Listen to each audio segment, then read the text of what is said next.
Yamunatiravanachari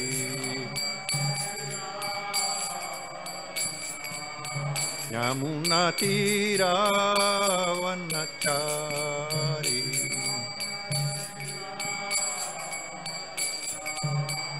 Jaya Radha Madhava Kunja Bihari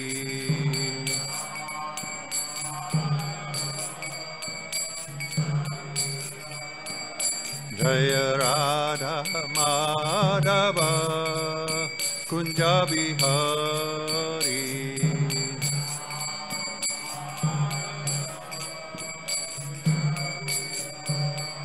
Jaya Gopi Jana Vallabha Girivardhari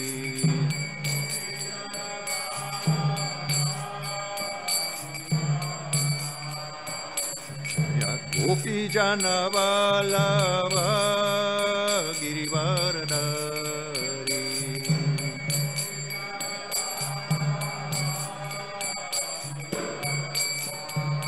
Yashoda Nandana Vraja Jana Ranjana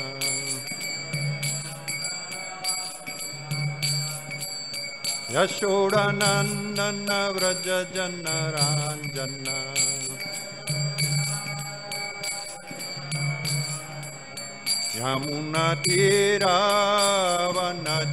Yamunatiravanachari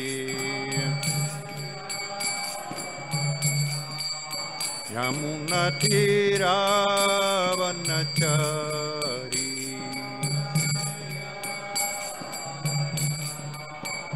Jaya Radha Madhava Kunja Bihari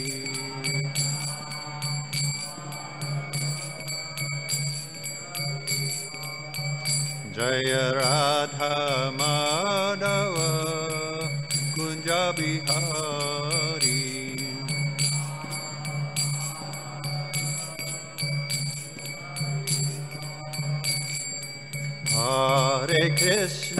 Hare Krishna Krishna Krishna Hare Hare Hare Rama Rama Rama Hare Hare Hare Krishna Krishna Krishna Hare Hare Hare Rama Rama Rama Hare Hare Hare Krishna Krishna Krishna Hare Hare Hare Rama Rama Rama Hare Hare Hare Krishna Krishna Krishna Hare Hare Hare Rama Rama Rama Hare Krishna Krishna Krishna Hare Hare Hare Rama Rama Rama Hare Hare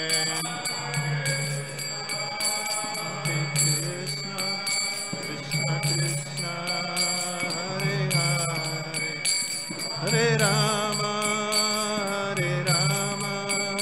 Rama Rama Hare Hare Jaya Gauranita Jaya Gauranita Jaya Gauranita Jaya Gauranita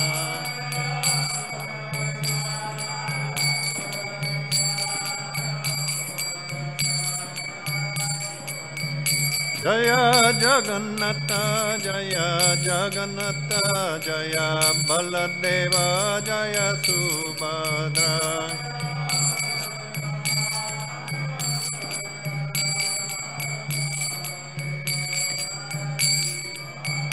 Jaya Kishore Kishore Jaya Kishore Kishore Jaya Kishore Kishori, Jaya Kishore Kishori.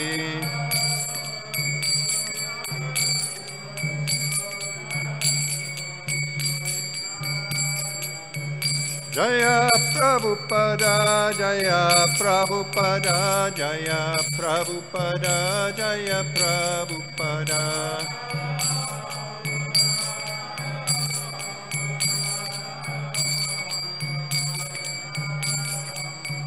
Jai Jai Gurudev, Gurudev, Gurudev, Jai Jai Gurudev.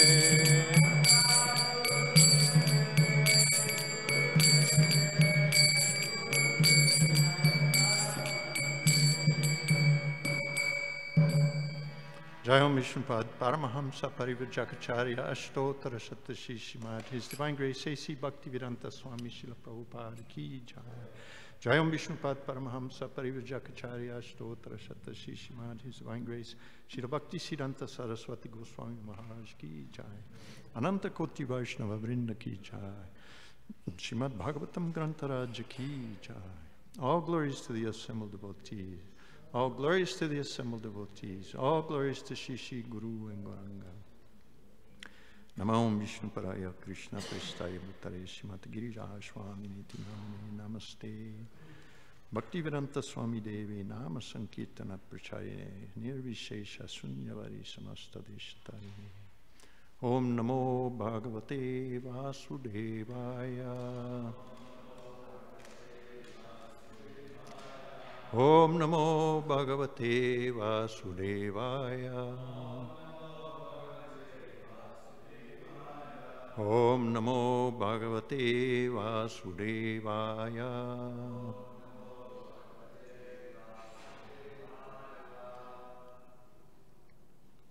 So today we're reading from Srimad Bhagavatam, the beautiful story of the personality of Godhead, Lord Krishna.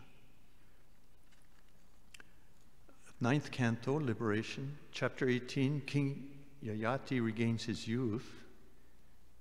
On the board we have 51, but I'll start text 50, and then we'll go together with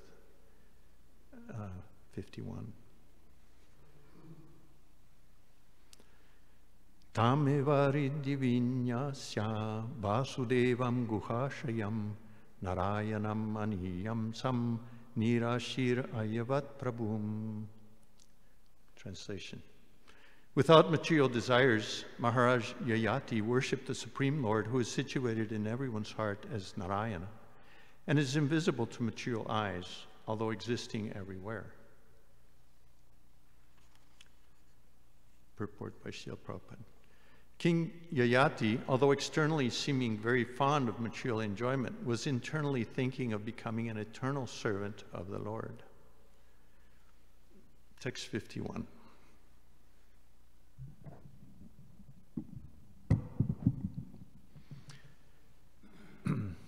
Evam varsha sahasrani manashastair manasukham vidadhanopi natripyat sarva bhauma kad indriyaihi evam varsha sahasrani manashastair manasukham vididhanopi natripyat sarva bhauma kad indriyai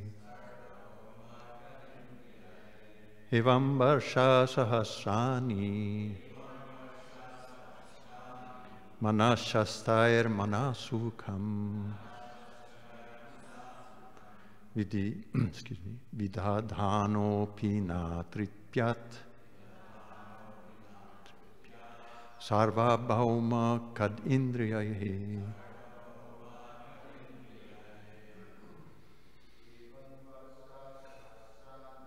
evam varsha sahasrani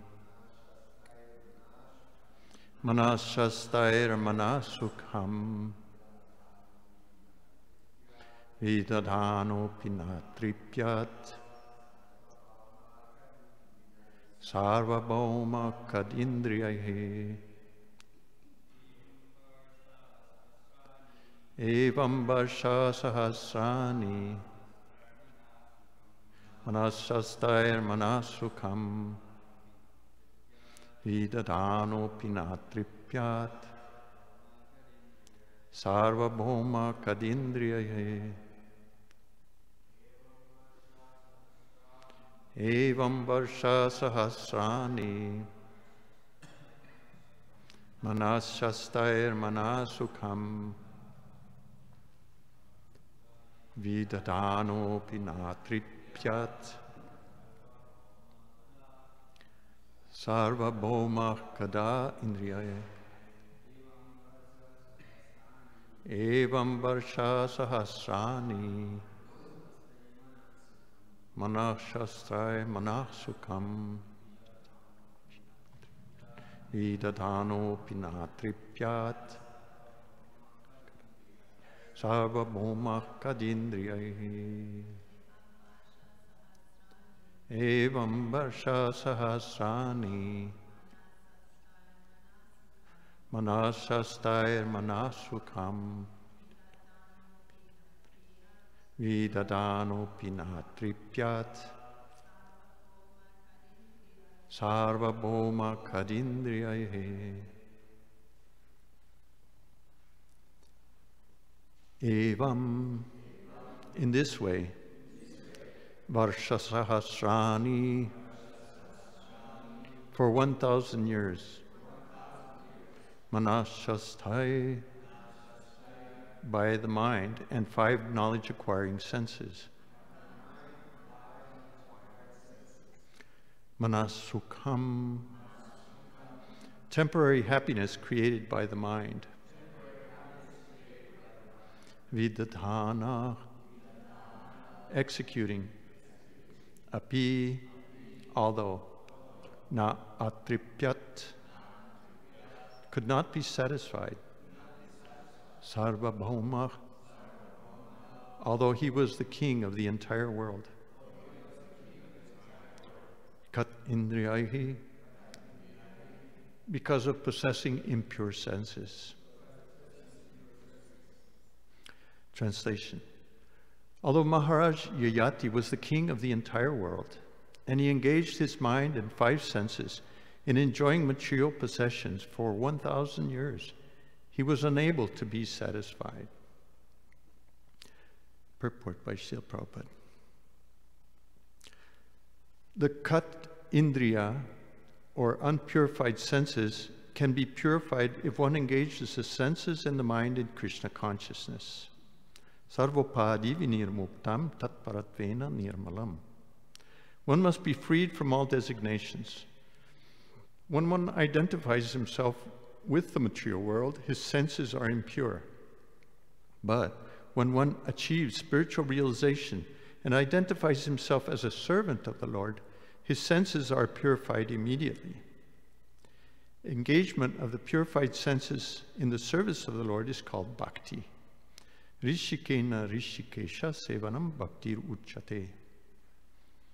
One may enjoy the senses for many thousands of years, but unless one purifies the senses, one cannot be happy. Listen, the Bhaktivedanta purports of the 9th canto, 18th chapter of Srimad Bhagavatam, entitled King Yayati Regains His Youth. Om Jnana Timirandasya Jnananjana Shalakaya Chakshurun Militam Yena Tasmai Shri Gurave Namaha. I offer my respectful obeisances unto my spiritual master, who with the torchlight of knowledge opened my darkened eyes, which were blinded by ignorance. Evam varsha sahasrani manashastair manasukam vidadhano pinatripyat sarvabhauma kadindriyahi. Although Maharaj Yayati was the king of the entire world, and he engaged his mind and 5 senses in enjoying material possessions for 1,000 years, he was unable to be satisfied. Vanchakalpatarubhyascha kripa sindhubhya eva chapatitanam pavanebhyo vaishnavebhyo namo namaha. So here we have a Vedic king, the emperor of the world, trying to enjoy it, and he's not getting any satisfaction. Because although we've come to this world to enjoy, we're not the enjoyers. We have senses, we have a mind, and we try to suck some enjoyment out of the senses in the mind, but there's no enjoyment there. Unless we dovetail our minds and our senses in the service of the Lord and His devotees. And then our senses come alive and our mind becomes enlivened. And we start relishing real happiness. There's a nice verse that we sing every morning by Vishwanath Chakravarti Thakur. Mahaprabhu Kirtana Nitya Gita Vaditrama Dhyanmana Sora Sena Romanchakampa Shrutayanga Bhajo Vande Guru Shri Charanaravinam. The spiritual master is always gladdened by the Sankirtan movement of Sri Chaitanya Mahaprabhu. Spiritual master is always engaged in chanting and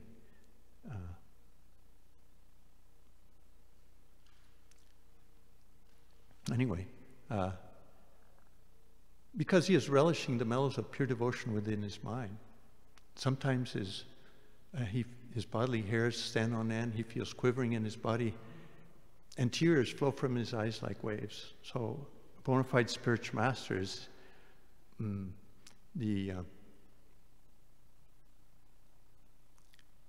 showing his disciples and the rest of the world what it means to engage in pure devotional service. And by engaging in the process that's handed down through the parampara system and mastering this process, then we can really enjoy the world. As it's explained here, this is coming, I believe, from Narada Pancharatra. Sarvopadi viniyam muktam tatparatvena nirmalam rishikena rishikesha sevanam bhaktiruchate. So we have to become free from all false designations and engage our senses, our purified senses, in the service of the Lord. And then we will be co-enjoyers with the Lord, because the Lord, His interest is always to enjoy. He's always relishing different rasas with His pure devotees. So by following in the footsteps of the spiritual master, following his instructions, we also can enter this realm of pure devotional service and start relishing different exchanges with the Supreme Personality of Godhead, rasas. And so Narada is giving the definition of bhakti here. That means to engage the senses in the service of the master of the senses, Lord Krishna. There's another meaning to bhakti also.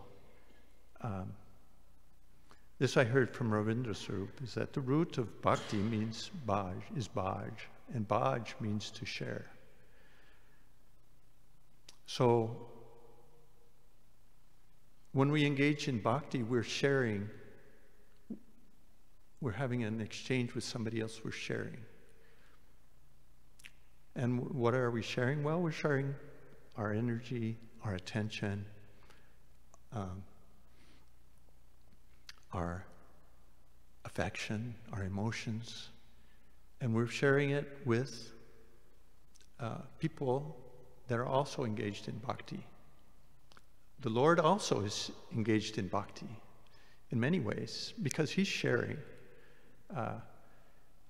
with all His innumerable devotees, whether they're in the material world or in the spiritual world, because the Supreme Personality of Godhead, Lord Krishna, creates this material world to give a place for his parts and parcels to try to enjoy according to their desire.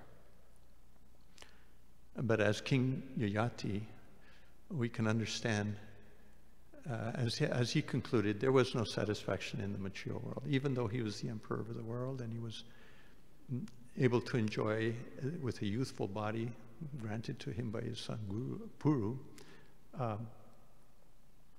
It was simply fleeting happiness, nothing permanent.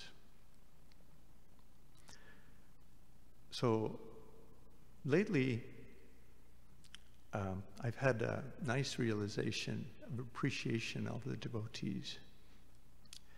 And it sparked from my learning and repeating this nice verse from Sri Chaitanya Charitamrita.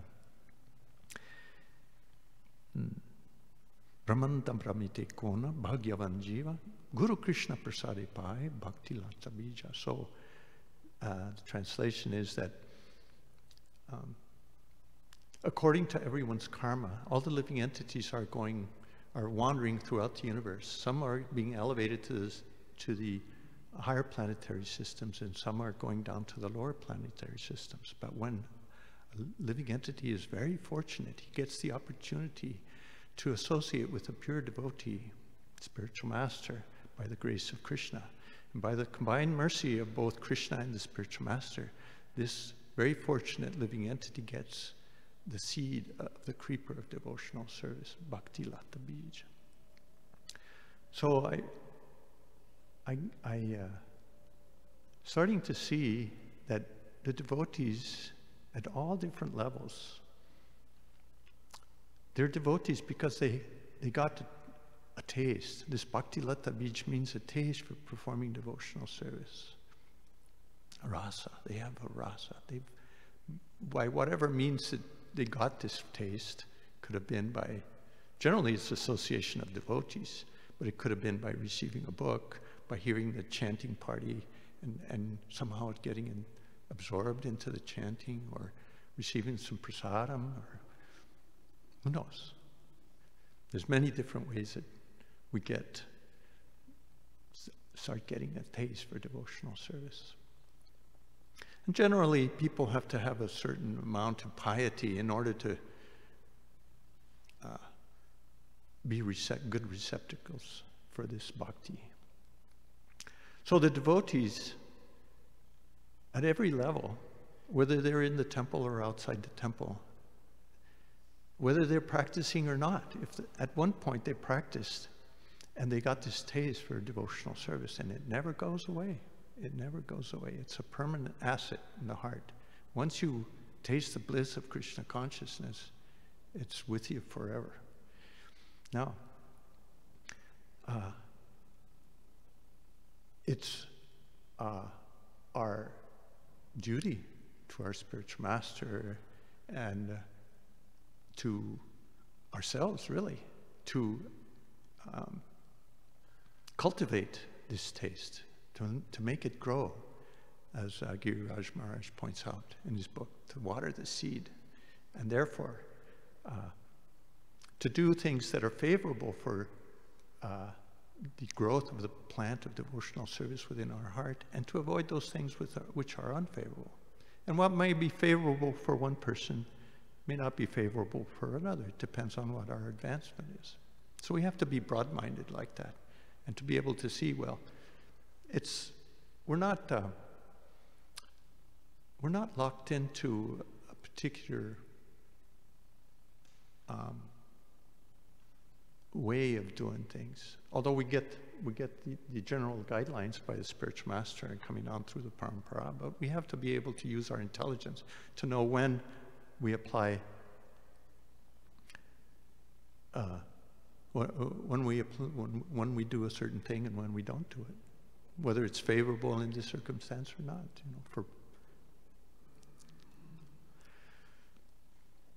So we have to cultivate, and this is the work we each have to do in our own heart. We have to cultivate devotional service to aspire to relish the mellows of devotional service more and more, deeper and deeper. So one of the things that we're doing here is we're studying Srimad Bhagavatam. In the first verse of Srimad Bhagavatam, third verse actually. Third verse, Vyasadeva says, Nigama kalpataror galitam palam sukha mukhad amrita drava samyutam pibata bhagavatam rasam alayam muhuraho rasika bhuvi bhavukaha. And he says, "O expert in thoughtful men, relish Srimad Bhagavatam, which is the mature fruit of all Vedic literatures. It emanated from the mouth of Shukadeva Goswami. Therefore, this fruit has become even more nectarian. Therefore, the fruit of this, the juice of this fruit has become even more nectarian and relishable for all, even for liberated souls." So, one may wonder what this story of lust and trying to enjoy spiritual life and so many different stories in the Bhagavatam that seem to be mundane. But on the other hand, we learn that the Srimad Bhagavatam is the Amala Purana. It's the spotless Purana, and was relished by Lord Chaitanya and recommended by Lord Chaitanya as one of the 5 principal activities of devotional service. Anybody remember what those 5 are? Chanting the holy name. Yeah. So, association with devotees. Yeah, Srimad Bhagavatam. Deity worship.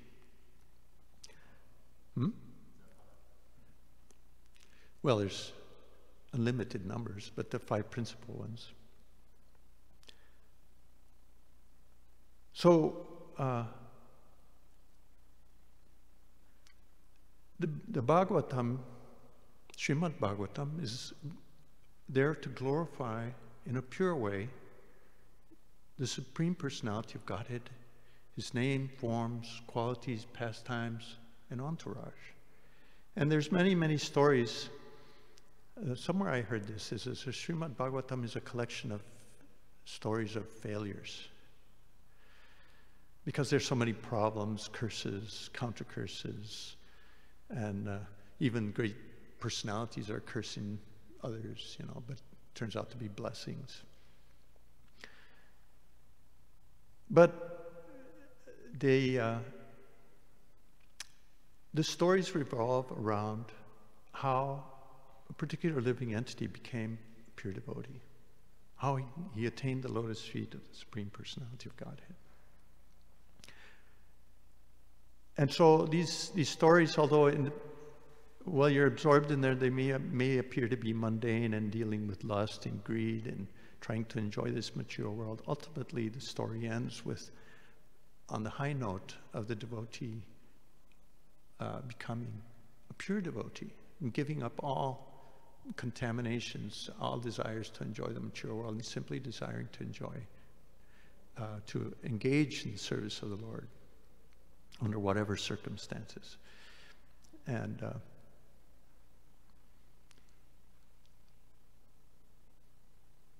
therefore, this Srimad Bhagavatam is glorious. And we should try to relish all the mellows that are within it. That being said, we have another level of relishable juice coming from the lips of Srila Prabhupada. Each one of these purports, Prabhupada describes them as his personal ecstasies. So if we try to enter into the message that Srila Prabhupada is giving us, we also can try to relish. We should look at trying to relish the Srimad Bhagavatam. I know sometimes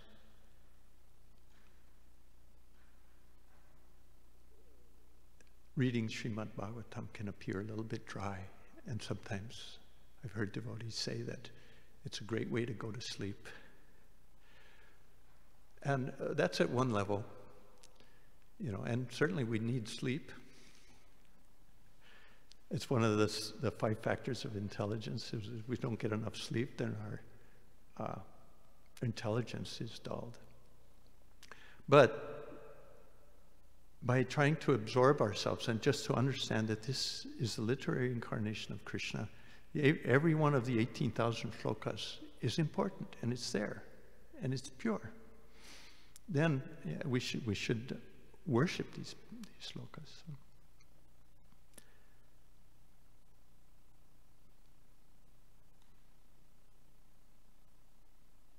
So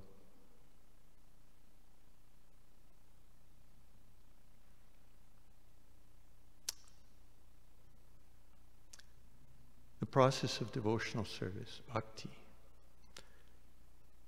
Sarvopadi vinirmuktam tatparatvena nirmalam rishikena rishikesha sevanam bhakti ruchate. In this material world, due to false ego, we take on many different labels: man, woman, American, Indian, white, black, young, old. But these are all labels of the external identity that we have. But our real identity has nothing to do with this. We have nothing to do with that. We are spirit soul, eternal servants of the servants of the servants of the servants of the Supreme Personality of Godhead. This is our position, to be a servant of the servant of the servant. And the more we can get into this mood of service and appreciating, then the more our heart becomes purified, and we're able to taste the exchange of love between devotees, and then beyond the devotees also exchange of love with the Supreme Personality of Godhead.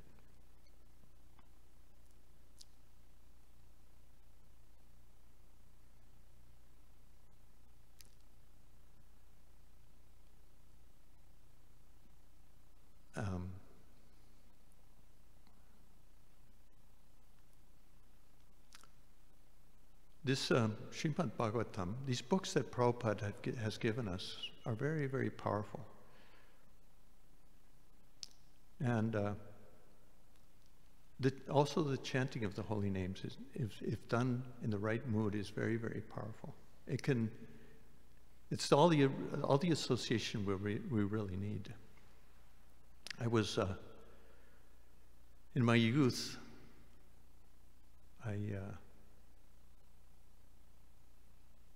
I was in the Navy. I was telling this story to Giriraj Maharaj, and he invited me for lunch one day, and Mukunda Datta was there, and they were asking me, I don't generally like to talk about my past because there's like so many failures in there, but they were amazed that I was able to maintain Krishna consciousness, even being the only devotee on a ship out at sea with 300 other sailors. And generally sailors don't have the highest consciousness, it's my experience. They tend to hanker for things, very base things. But because I had two treasures that kept me going. And one is Prabhupada's books, Bhagavad Gita, Srimad Bhagavatam, and I would get into them every day. And the chanting of the holy names too, I was very much attached to that. So they were Giriraj Maharaj, they were commenting, well, that's amazing that you were able to maintain Krishna consciousness, but it's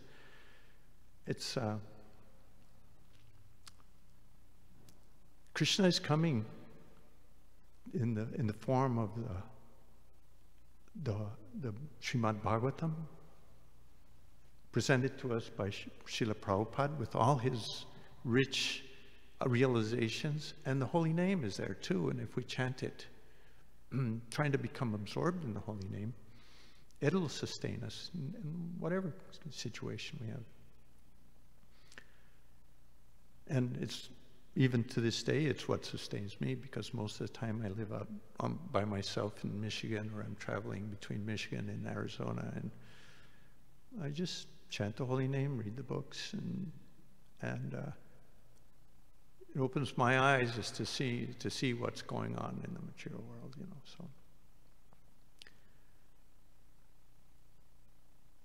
So we, as devotees, every one of us here has got the seed, this creeper of devotion that's growing in our hearts. And it came to us many different ways.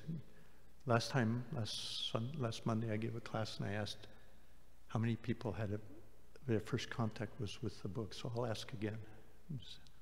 Who had a first contact with Krishna consciousness through a book? So 1, 2, 3, 4. Mine wasn't exactly a book. I was telling a story that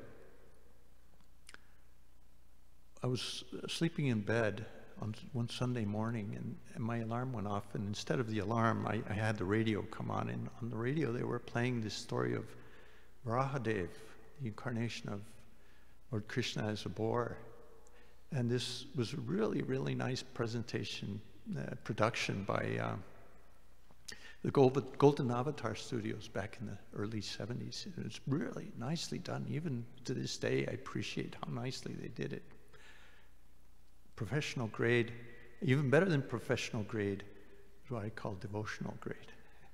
It's better than being a professional, is to be a devotional.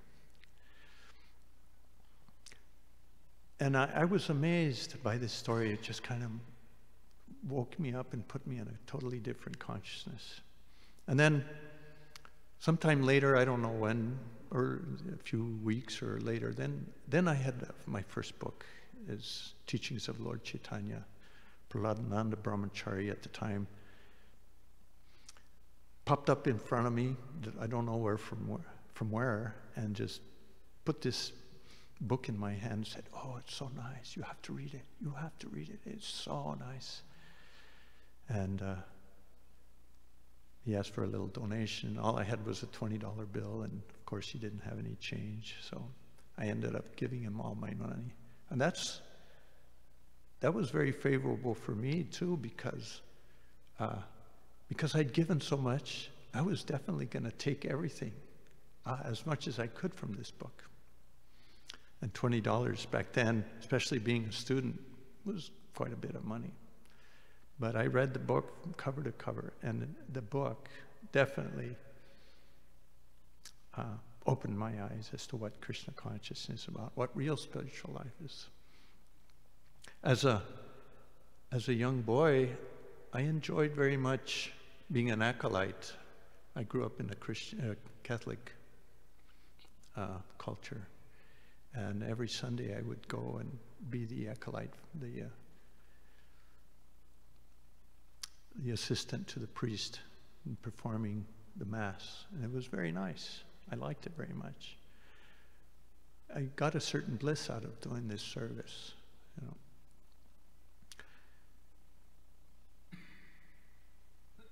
And that was kind of a beginning stage for me that made me want to enjoy this bliss a little bit more and look for it more. So I was open to it. And then when the teachings of Lord Chaitanya came into my life, then it's definitely blossomed, the bliss. So now we have these Prabhupada's book distribution marathon. And although I wouldn't call myself a good book distributor, or probably the worst book distributor on the planet still, because I know what's in this book and I've tasted it, I want others to be able to taste it too. So as devotees, we should try to give this rasa, the bhakti rasa, to others. in whatever way we can, by chanting the holy names, by being in bliss. First of all, we have to be in bliss. If we're not in bliss, we can't give bliss to others. We have to be in bliss ourselves. So, but anyway, we share, we go out, we share with others, try to get them involved with purifying their minds, engaging their senses, engaging their resources in somehow or other in the service of the Lord.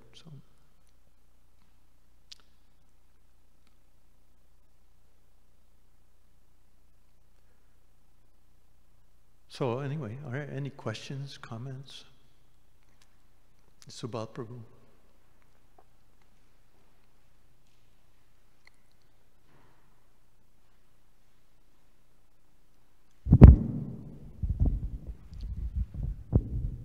Thank you, Premi Bhakta Prabhu.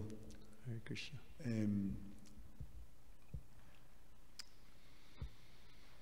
The situation of King Jayati, the verse says that externally he appears, at least externally, appears to be very attached to material sense gratification. But internally, he really wanted to become, a devotee of the Lord. And this verse says that even after engaging quite full-heartedly for 1,000 years in sense gratification, he was able to see that he was not happy. So, in one sense, it tells of the experience of someone who wants to find how would you say, the spiritual alternative, that taste, that rasa, and once you get that rasa, then you can see it. You also tell us the story how reading the books opens, a whole reality, and you're able to see the world. So I wanted to ask you if, this idea that he have to go through the sense gratification, or the whole thing of both Jayati, King Jayati, and Prince Jadu was that I need to go through this in order to get to there.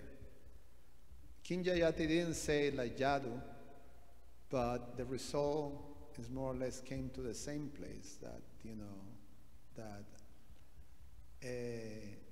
I want to be a devotee, and I understand that now this is not the real thing. It's not I don't getting any rasa from this. So this whole thing of what exactly the elements are there to be using the body, or going to this gradual process and being progressive, What are the things that are required? If you can comment a little bit of that. In other words, let me see if I frame the question more clearly. Going through this gradual process of acknowledging and using our propensity or our desire to enjoy in this world, but at the same time, elevate yourself to the position that you can actually see that the only happiness is in Christian consciousness. Well, there's two paths, two margs, pravritti marg, the path of sense enjoyment, and the vritti marg, the path of renunciation.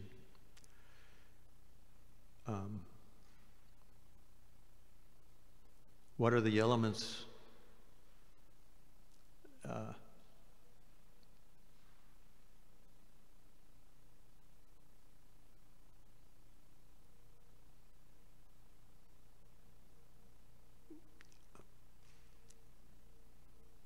one of the elements is frustration. Big element. We have to become frustrated. We may try in a particular direction over and over again, like a madman trying to enjoy something, but we have to come to a level of frustration, of satiation. We said, like, I've tried this 1,000 times and I'm still frustrated. There's got to be something else. We have to come to that level of frustration. That's the slow way to go there. The fast way is by getting good association, who can open our eyes. This a devotee, an enlightened person who has already reached that level of frustration and gone beyond it, and knows that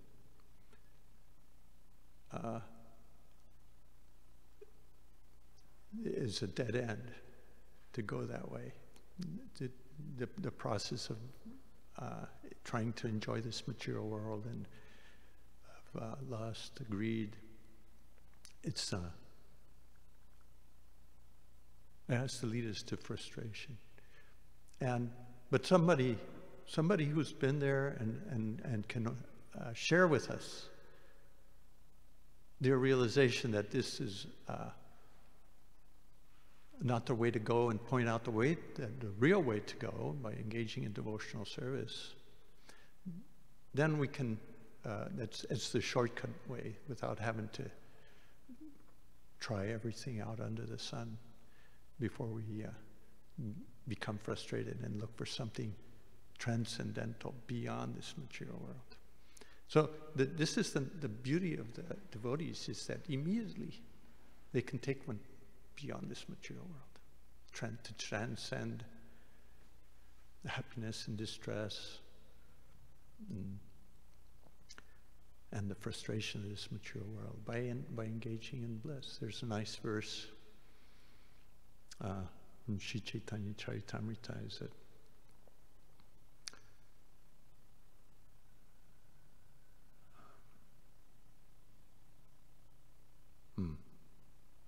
I forgot it.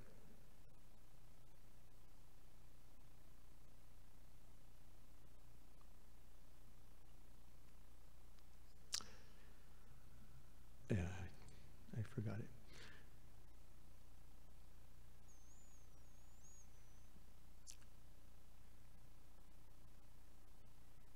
Because a devotee who's situated in bliss and is engaging in devotional service and following the instructions of his spiritual master is situated on the transcendental platform. And by his association, other people that are engaged in material life can also immediately be transported to that high position beyond the three modes of material nation, on the transcendental position, by specifically in this age to the chanting of the holy names, because the chanting of the holy names is,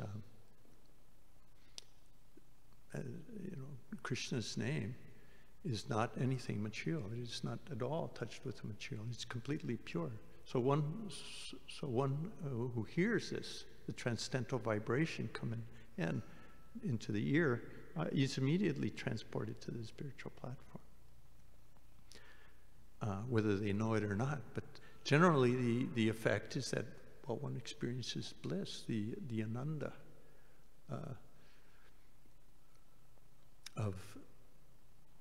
that's permeating the holy name. Krishna is Satchidananda Vigraha, and his name is Krishna himself. So, did that answer your question? We have the element really we have to have is frustration to take us out of this. And as long as we don't reach that level of saturation and exasperation and frustration, we're going to keep trying on the low level. But more and more, as the movement progresses and gradually, we're just at the beginning stages of this Sankirtan movement of Lord Chaitanya Mahaprabhu. It's supposed to inundate the whole world, devotees, for 10,000 years. So we're just at the beginning stage. We're seeing, just like I like to cultivate plants in my temple room, which is a Florida room. I have many plants. It looks like a kunja. Even in the wintertime, outside there's snow falling, big snowflakes, and inside it's nice, toasty, warm, and I've got mango trees, avocado trees, tulsi tree, of course, and it's very nice. But I like to try planting seeds and just to see how they grow, you know. And I just got reinitiated, and there was fire yagya, there was coconuts, pineapples there. Well, I got a pineapple, and I got a little seed off that pineapple. And actually many seeds, I collect all the seeds I could. But one of them started sprouting, and I was amazed at this little seed. But it's very slow growing. It's very slow. I've seen this little sprout, and it's got about 4 leaves now. There's a tiny little plant that I'm kind of protecting there, you know, very carefully. It's slow. You know, things take time to grow. Like they say, you plant a nut tree, like a walnut tree or something, it's going to take decades before you see any fruit, you know. And so this tree of Lord Chaitanya's Sankirtan movement is also a tree, and we have to nurture it and care for it and protect it and make it grow, and, you know, eventually this tree will cover the whole planet, but we have to protect it. So.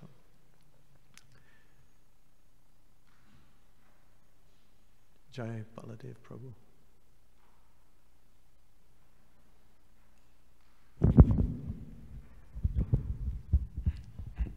Hare Krishna Prabhu. Thank you for your class. You made many good points, but I'll try to stick to one. The first thing that caught my eye in this verse from the Bhagavatam is it mentions that King Yayati was Sarvabhauma, king of the world. And then in the next verse, it essentially contradicts that. It says, Ka Indriyahi, that he wasn't even the king of his senses, essentially. So there's a quote that says, a man cannot govern a nation unless he can govern a state. A man cannot govern a state unless he can govern a city. He can't govern a city unless he can govern a family. He cannot govern a family unless he can govern himself.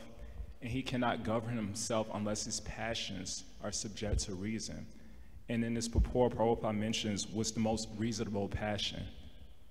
Rishikena, Sevana, Bhatir Uchate. Now this word, Rishikena, means that Krishna is the control of our senses. We're not the control of our senses. So my question is related to this point is that a lot of times when we have, I'll speak for myself, I don't have many good days of controlling my senses, but if I do somehow other, you know, devotees, we may think, yes, I'm a controller, just like Sobari Muni. He was meditating under the water for 10,000 years, controlling his senses perfectly, no women around, you know, nothing to agitate his senses. And he was thinking, I have everything under control. But then he committed an aparadha against Garuda, criticized him for eating fish. And the Lord reminded him who's actually in control of the senses. The Lord is. So when he saw 2 fish kissing, that inspired lusty desires with him by the Lord's, you know, because he committed this offense, the Lord inspired this lusty desire. And because of that, he got out the water, married $50, had a lot of kids. Then he realized, oh, this is miserable. So then he renounced it and took his wives with him. They went back to Godhead. So it might have been a good story. But my question is that, you know, when we seem like we have control of our senses, that doesn't mean we do have control of our senses. So my question is how to remain determined, maintain our determination when we don't have control of our senses. Because even when we do have control of our senses, that doesn't mean we do. It's just some mercy coming through the Lord. So how to maintain that? Maintenance is the most difficult part of anything. And so I have a little bit more to say, but I think I'll stick with that. But maybe you could expand on those points, that how not to be discouraged and stay determined when we don't have control of our senses, and we'll leave Krishna consciousness for weeks or months or years. There is one thing that we do have control of.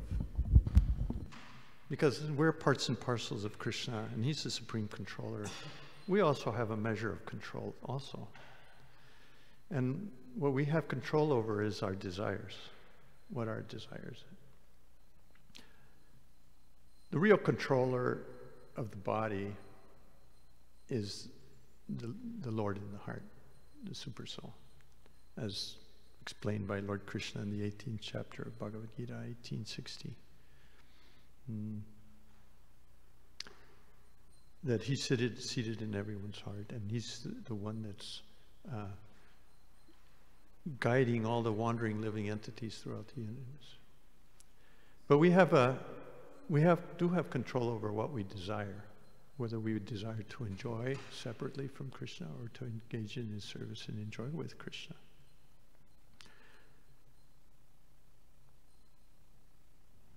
And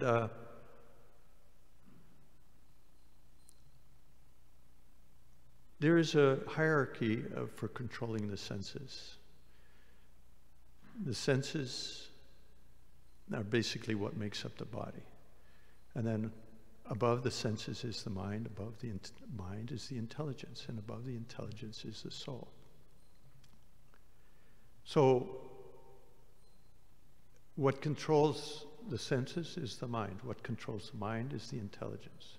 So if we have a strong intelligence and a sharp intelligence, then we're able to guide the mind in the proper way, which is going to engage the senses in particular activities. So this intelligence that we have, if we have polluted intelligence, it's going to guide the mind in the wrong way, which is going to direct the senses in the wrong way too. But if we have pure intelligence, purified intelligence, which is coming from the spiritual master and the Shastras and the holy name, and actually ultimately from the super soul within the heart also, according to our desires, then he gives the intelligence by which we can act properly or improperly. So what it boils down to is what's your desire in your heart, you know? What's the desire in my heart?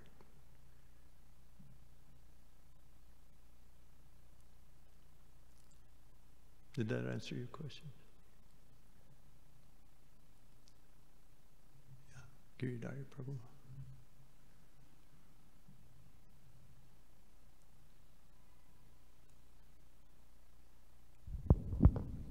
Hare Krishna. I have an appreciation for you and for your approach to Krishna consciousness. Hare Krishna. It seems like I've observed just in the last couple of years, so you coming around, that you have like a very peaceful, simple approach to Krishna consciousness, and you've been able to maintain your Krishna consciousness over your whole lifetime. And it seems like you've cultivated the mode of goodness a lot. So I'm wondering, there's this tendency to, I feel, and I think a lot of devotees experience a lot of pressure to perform or to please Prabhupada. We have to distribute so many books, and we have to,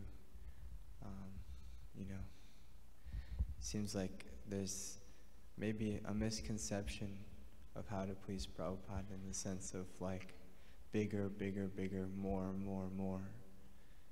And in this sense, especially if we're not really grounded in the mode of goodness, it seems like it can be destructive. Well, Prabhupada wanted his books distributed more and more and more. But it has to be done in the right way, because we've seen what happens when it's done in a wrong way. I was a devotee in France that's where I went after I left the military. So, and they had many traveling Sankirtan parties. and the emphasis was on everybody had their quota to the books that they had to distribute every day, and the emphasis was on getting the books out and getting as much Lakshmi as possible. And their mindset in France, and I think other places also where they could run into difficulty, was by hook or by crook you distribute these books. And mostly it was by crook. And the result, well, their mindset was that we're going to get palaces, chateaux, you know. In Paris, they had a nice chateau. In the central France, they had chateau in there, so they were going to get big. This was the thing. In Germany, they got Schloss, and Belgium, they have a castle there too. So it was the Bhaktivedanta Manor. It was the thing was to have a big center with opulent, beautiful. Of course, there's nothing wrong with that, but because they were pushing the books out so hard that people felt that they were being exploited, and that the devotees were only interested in getting money so that they could have these big palaces. And the result was that eventually in France they passed a law against the sects, and devotees were considered to be a sect. And myself, out on book distribution, many times I'd see that there was a Bhagavatam in the trash can. And I think this happened in LA too, the O'Hare airport, not O'Hare, LAX. They had an agreement with the janitor that the devotees would buy back each Bhagavatam for $1 from the janitor, and he would pick them up out of the trash, you know. So this is not the right way to do it, you know. We have to, it'll have a backlash on us, you know. And the movement in France is very stunted now, just practically just very few devotees there. I was there for Janmashtami in August, and there was, you know, maybe not even 50 people there, 50 devotees in Mayapur. And it used to be that there was hundreds of devotees that were coming. You know. So it has to be done in the right mood, you know, and different devotees will be able to do differently because we all have different capacities.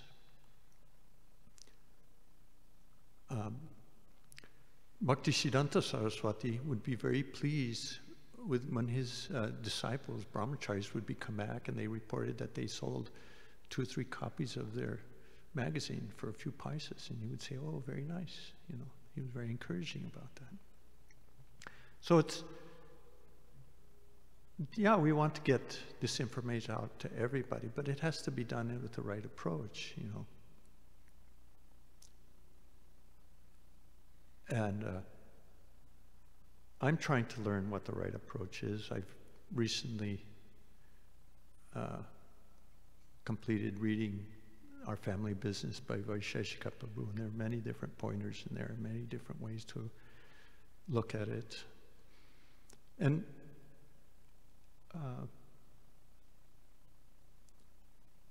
the first thing that we have to do with the public is, according to Vaisheshika Prabhu, is to leave them with a good impression, whether they take the book or not. We just have to leave them with a good impression. And that, if they have a good appreciation of the devotee, whether they take a book or not, that is agyata sukriti. They will make advancement simply by appreciating the devotee that they're in contact. Maybe they don't even know he's a devotee, but they say, "Oh, this is a nice person. I can't take a book, but, you know, at least, you know."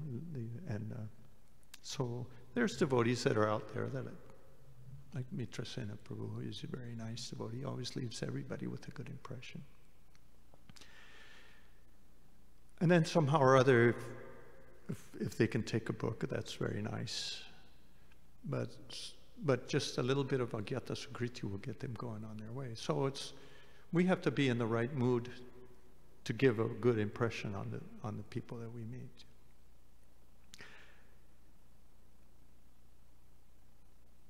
The push to distribute more and more books, well, we have to,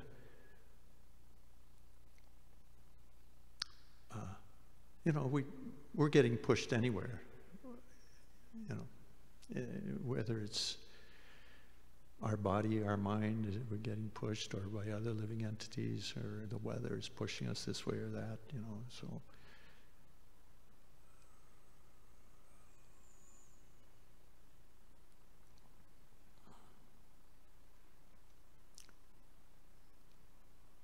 The important thing is to get the book out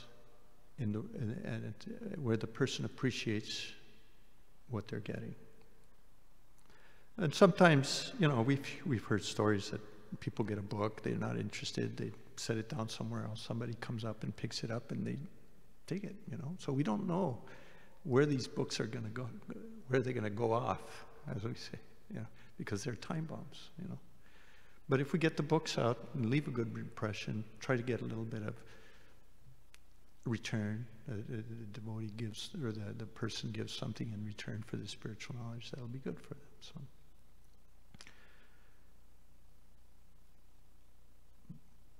we have to get into a place, we have to find a place within ourselves where we're peaceful. People will appreciate when a person is peaceful. More than being hyper, or they have to appreciate the quality that the devotee is peaceful. Devotees are peaceful, So if we're peaceful, we'll be happy. Krishna says this in the Bhagavad Gita, Nasti buddhira yuktasya na cha yuktasya bhavana na cha bhavayata shantir ashantasya kuta sukham. One who is not connected with the Supreme Krishna consciousness can have neither transcendental intelligence nor a steady mind, and without which there is no possibility of peace. And how can there be happiness without peace? So we have to connect ourselves with the Supreme, be peaceful, and then other people will appreciate the peaceful nature of the devotee. So it's more important than to go out and fulfill the quota of books distributed. Of course, having a goal is good. But the most important thing is to be in the right frame of mind, be peaceful when you're distributing books. People will appreciate it. And they will say, oh, you're so peaceful and happy, pleasant, a pleasant person to be around. Maybe I can be that way too. Is that helpful?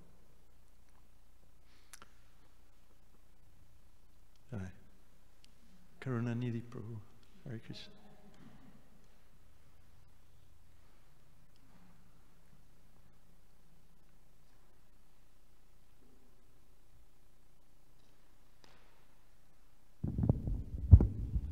Yeah, I was trying to share regarding to this verse, and although the King Yayati, he enjoyed so many years of sense gratification, like Subal Prabhu also said the same thing. So I had one very nice lecture regarding this, that Srila Prabhupada was giving class in Gorakhpur in India. It was very nice class. He was giving one example. There are some senses beyond these senses, material senses of a devotee, anybody. That's just like, that is called Atindriya. Atindriya. Atindriya, there is a nice word in Bhagavad Gita, 6:21. Chapter 6, text 21, please read. Very nice explanation. Atindriya means the senses beyond these material senses. That is called spiritual senses. That on that level, devotee can enjoy real happiness. That's what in purport here also Prabhupada said. That when this so-called enjoyment, material enjoyment, cannot give peace or pleasure permanently. But that, beyond that senses, Atindriya, then one can get real happiness. That is what Prabhupada gave very nice example. Suppose your hand is covered with a glove. So you cannot feel nice way. That means, like there is what sense of touch is not so prominent. So similarly, when our material senses are covered with so many modes of material nature, everything, we cannot enjoy that happiness. So that is what I think you are trying to get that point in Chaitanya Charitamrita. That means what is that? I forgot also.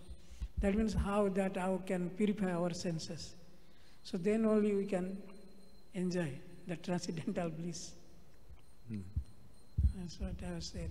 And also, regarding to this Balabhadra Prabhu's, and very nice verse is there. That means how to be fully determinant, how to determine it bhakti.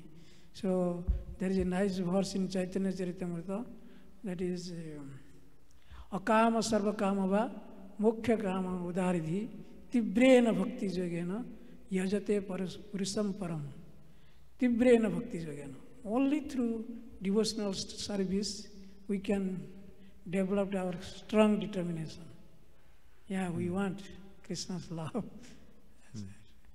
Okay? Yeah.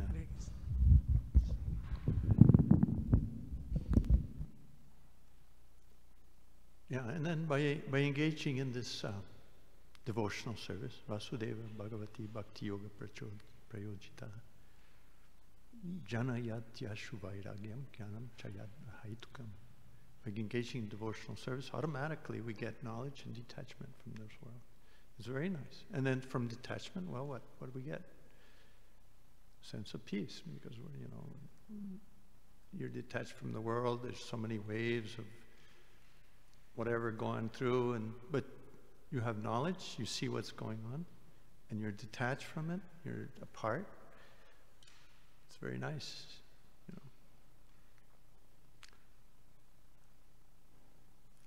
Srimad Bhagavatam Grantaraj Ki Jai. All glories to the Assembled devotees. Hare Krishna. Thank you very much.